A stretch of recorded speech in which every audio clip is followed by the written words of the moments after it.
Nous allons, pour la phase des offrandes, procéder comme si les offrandes ordinaires. Oui. Pour cette phase, nous allons procéder ainsi, c'est-à-dire, comme nous sommes assis, nous allons commencer par le derrière, au fond. Donc, ceux du fond vont commencer. Ils viendront déposer leurs offrandes. Et même leur dit, parce qu'ici il y a deux troncs. Il y a un tronc réservé au dit, celui de droite. Il y a un bout de papier dedans. Et un autre tronc qui est libre. Là-dedans, vous allez mettre les offrandes ordinaires. Alors, on commencera par le fond là. Ils viendront ici et rentreront par là.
Cette fois-ci le couple wallon.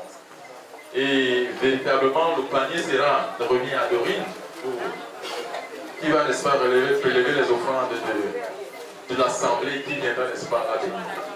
Gloire à Jésus. Tu es l'Éternel, tu es le vrai Dieu. En dehors de toi, il n'y a point d'autre Dieu. Tu es l'Éternel, tu es le vrai Dieu. En dehors de toi, il n'y a point d'autre. Oui, tu es l'Éternel, tu es le vrai Dieu. En dehors de toi, il n'y a point d'autre. Les dieux se monde ont bien des bouches, mais ils ne parlent pas, ce sont des dieux de Baal. Tu es l'Éternel, oui, tu es l'Éternel, tu es le vrai Dieu. En dehors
ces moments merveilleux, ô Dieu, que nous passons avec toi. Père, en ce moment, nous savons que nous nous sommes réjouis. Maintenant, nous voulons être à l'écoute de ta parole. Parle, Seigneur, et que ton peuple écoute. Saint-Père, nous te bénissons pour la suite et nous prions que le Saint-Esprit continue, au nom de Dieu, à nous assister à toutes choses. Père, nous te le demandons au nom de Jésus-Christ. Amen. Amen. Gloire à Dieu. Amen. Nous allons écouter la parole de Dieu. Écoutez bien, le commencement était la parole était avec Dieu, et la parole était Dieu. C'est la parole de Dieu qui est la nourriture de notre âme. Nous allons donc donner l'occasion à notre papa, le prophète Michel Lieutenant, qui est si bien fatigué, il est arrivé par train tout à l'heure. Il va nous parler de la part du Seigneur. Veuillez nous donner un très bon micro, s'il vous plaît. Je bénis mon Dieu qui continue à me fortifier, qui continue à me protéger et qui me permet de prendre part à tout ce qui concerne son peuple, que ce soit dans le sens de réjouissance, dans n'importe quel autre sens. C'est vrai que l'esprit de l'homme n'est quand même pas une machine. On peut oublier, ça ne rappelait plus la tenue de cet événement ici. C'est par téléphone qu'on vient de me rappeler. Alors là, je me suis souvenu qu'on m'avait parlé de cet événement.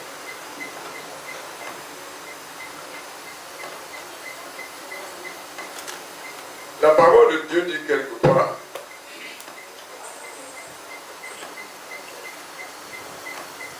Prophète, celui qui fait, que dis-tu? Qu'est-ce que le Seigneur t'a dit? Il dit, je n'ai rien autre à dire, si ce n'est que de vous rappeler que le jour est avancé, la nuit est là. Que chacun se mette sur ses gardes. Parce que les temps sont difficiles, les moments sont difficiles. Je l'ai dit l'autre jour, je ne sais pas si c'était à un Coleton, qu'il n'y a rien de nouveau sous le soleil. Même si une chose peut paraître nouvelle, elle a dû exister avant nous. Elle ne fait que se renouveler. En réalité, il n'y a rien de neuf. Il n'y a rien de nouveau. Que ce que la parole de Dieu dit, ça accomplira toujours. C'est aussi l'un des principes de la divinité que nous professons. Tout ce qui sort de sa bouche ne retourne pas à lui sans avoir accompli ce pour lequel il a été envoyé. Jésus a dit, dans les derniers temps, ce qui s'était passé, ce qui avait eu effet sur le monde, du temps de Noé, c'est exactement la même chose qui se reproduira pendant les jours du Fils de l'homme. Lorsqu'on sera en train de l'attendre, que ce soit de la bonne manière, d'une manière avisée ou pas, les événements se dérouleront de la même manière. Pendant les jours de Noé, les jours qui ont précédé le déluge, il dit les gens mangeaient, ils buvaient, ils se mariaient, ils mariaient leurs enfants. Jusqu'au jour où le déluge vint, il les emporta tous. La question que je me pose souvent, est-ce que Dieu s'était fâché de ces gens parce qu'ils mangeaient, ou bien parce qu'ils se réjouissaient, ou parce qu'ils mariaient,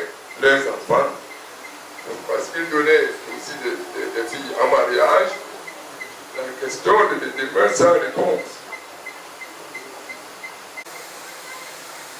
Dieu a fait les hommes droits. Ce sont ces hommes eux-mêmes qui ont cherché les détours, les détours, les détours. Je voudrais nous dire ceci. Je dis souvent que le mariage, c'est vrai que c'est une institution divine.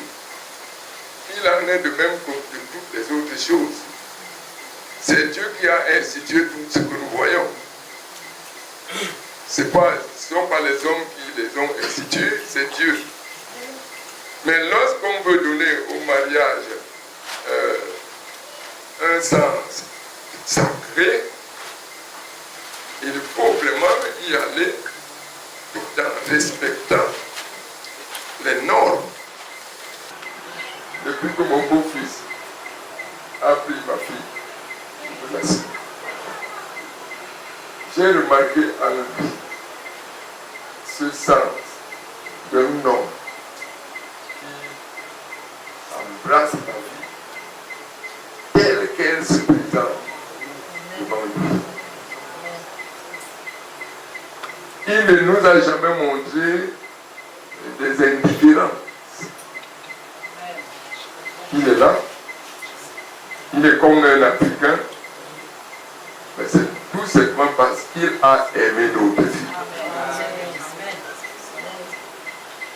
Il n'est pas de notre obédience spirituelle, je ne sais pas dans quel milieu il professe sa foi, je ne sais pas. Mais il respecte notre milieu comme s'il était l'un des convertis de ce milieu. Et il montre à l'égard de notre filles un amour, un attachement indéfectible. Et c'est un défi. Moi, je considère ça comme un défi. Dans la mesure où les mariages qui se passent au milieu de nous, je le dis, j'ai peur, froid aux yeux, qui rendent leur origine depuis le trône de la grâce, ayant reçu même l'imposition des mains, sont parfois très épineux. Parce que sans lui, vous ne pouvez rien faire.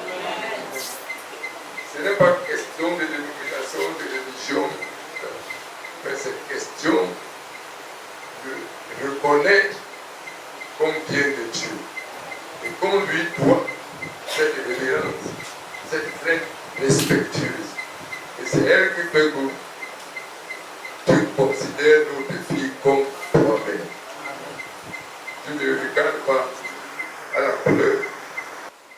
Qui aurait cru que ma fille Dorine soit ce qu'elle est aujourd'hui?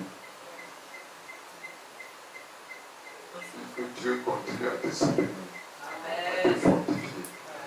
Mais ce qu'il faut avoir dans ton esprit, c'est de ne pas oublier ton Créateur. Et ne pas l'oublier, c'est de t'attacher, de te mettre à faire ce qu'il te demande de faire pour le salut de ton âme. Le reste n'importe plus. La Bible dit que si nous en avons, ça n'enlève rien. Si nous n'en avons pas, ça n'ajoute rien ou ça n'enlève rien. Ce qui est important, c'est de savoir si vos âmes sont dans la main de Dieu et continuent à y demeurer. Alléluia. Nous bénissons Dieu.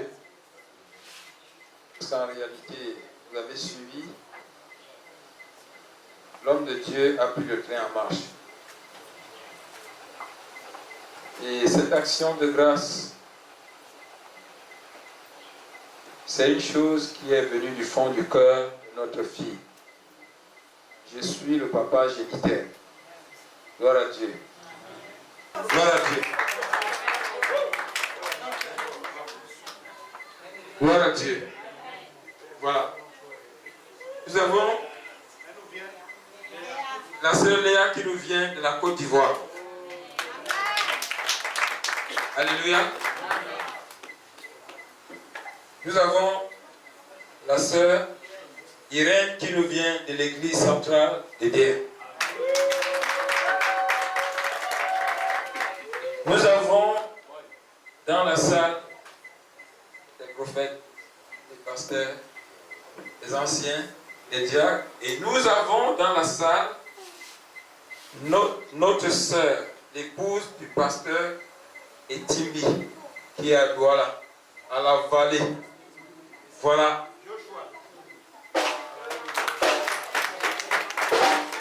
Nous avons, si je me mettais seulement à compter, à indiquer seulement l'une après l'autre, on ne partirait pas d'ici avant 20h. La nourriture va commencer à se refroidir. Donc, ceci étant, elles essayent de faire cela vraiment de tout leur cœur. Alléluia. Mais c'est nous qui avons trouvé bon tout à l'heure.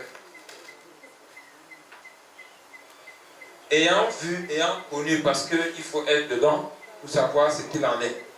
Un billet d'avion pour une sœur qui viendrait de la France. Ici, ça ne coûte pas 10 francs. Qui viendrait de la Côte d'Ivoire, je ne compte pas les nationaux.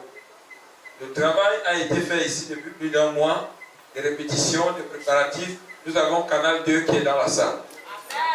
Alléluia. Ceux que vous voyez là, ce ne sont pas des amateurs, ce sont des professionnels de la chaîne de télévision Canal 2. Nous avons beaucoup de choses. Elles ont essayé. Je vais donner un témoignage. Cette sœur était en France avec son frère Pierre. Un instrument de musique. Pierre l'amène dans un magasin, un grand magasin où on vendait, il y a plein d'appareils de musique. Et elle va solliciter une batterie électrique. Elle dit, cette batterie, c'est elle que je vais acheter pour mon Dieu. Pierre lui dit, non ma soeur, tu as vu le prix? Coûte trop cher. Viens, allons-y. Je vais t'emmener quelque part où on va trouver des batteries de seconde main à vite prix. La sœur lui dit, Pierre, regarde-moi bien. Si je suis vivant aujourd'hui, si mes plantes de pied se sont posées ici en France, c'est un miracle, c'est un mystère. Moi, je ne pourrais pas offrir une chose aveugle, une chose, une vieille chose à mon Dieu. Quelqu'un dit Amen. Amen. Alléluia. Elle avait acheté cette batterie neuve. Elle a payé son transport, elle a dédouané, elle a ramené ça ici. Donc, ceci étant, je dis, si cela, c'est vrai que papa est venu plus tard, tout à l'heure, il y a eu des personnes qui sont passées, qui ont témoigné. Il y a ses sœurs, une qui a même demandé pardon, dit, si je suis ce que je suis aujourd'hui, c'est grâce à elle, M. Wallon et son épouse. Donc, les témoignages sont multiples. Je ne voulais pas, parce que je savais qu'on avait encore la soirée. Bon, et puis le temps qui nous est imparti est relativement très court. Gloire à Dieu. Amen. Alléluia. Amen. Je crois que le prophète a tout dit. Ce monsieur, c'est un homme spécial. Je suis oculaire. Témoin oculaire. Moi, je suis noir, il est blanc, mais il m'a dépassé. Amen. Il m'a dépassé. Il est comme vous le voyez. Il est prêt à porter ça sur la tête et à marcher quand sa femme, quand le besoin se présente. Amen. Il n'est pas complexé. Chez lui, vous arrivez, les seuls sont là. Est-ce que je mens? Vous arrivez chez lui, il est prêt à, voilà. Alléluia. Amen. Voilà notre bien-aimé qui vient de rentrer chez lui. Il vient de rentrer. Il en sait quelque chose. Alléluia. Amen. Alléluia. Nous avons dit qu'il y a beaucoup d'autorités dans la salle. J'ai dit que je ne pouvais pas mettre en distance. Le serviteur de Dieu, c'est Esther Bongo. C'est lui, le premier président de football qui a donné une équipe à Jésus. On appelle Cosmos de Jésus. Est-ce qu'on peut acclamer pour Jésus? Voilà, quand vous entendez Cosmos de Jésus, voilà. Amen, amen. Donc il y a beaucoup de choses. Papa, cher frère, pasteur, parents, amis, vraiment, veuillez accepter avec beaucoup de joie. Alléluia. Parce que je parle déjà trop là. Et mes intestins sont en train de couler. Donc, moi-même, les odeurs de la cuisine commencent à entrer jusqu'à l'église. Je voudrais arrêter.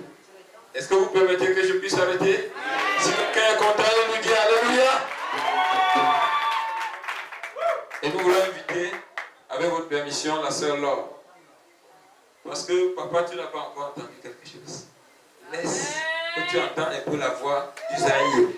Elle ne fait pas le playback. C'est elle, les harpes de David.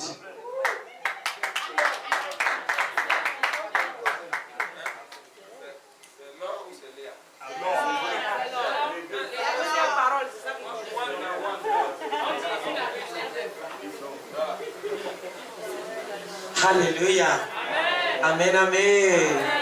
Notre Dieu est Dieu pour toutes les nations. Tout à l'heure, nous venons de chanter Jéhovah. Alléluia. Je l'aime. Il a tout fait dans ma vie. J'ai toujours dit au monde, j'ai un Dieu tout puissant. Au moins, je peux chanter mon Dieu à moi. Je n'acclame jamais les dieux du voisin parce que je ne connais pas trop. Mais j'acclame mon Dieu. Je chante mon Dieu. J'élève mon Dieu. Je loue mon Dieu. Je marche avec fierté à cause de mon Dieu. Je peux parler de ce Dieu bien-aimé sans complexe. Parce que c'est lui qui a tout fait dans ma vie. Nous allons chanter Hakuna Mungu Kama Wewe. C'est pas seulement pour les Congolais. Alléluia.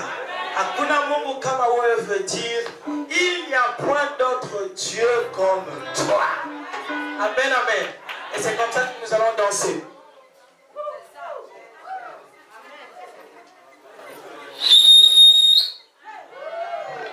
J'ai appris à faire ça en guise de reconnaissance. Voyons tout ce que le Seigneur fait. Je dis, je ne savais pas danser, je dois apprendre à danser. Je ne savais pas siffler, je dois siffler.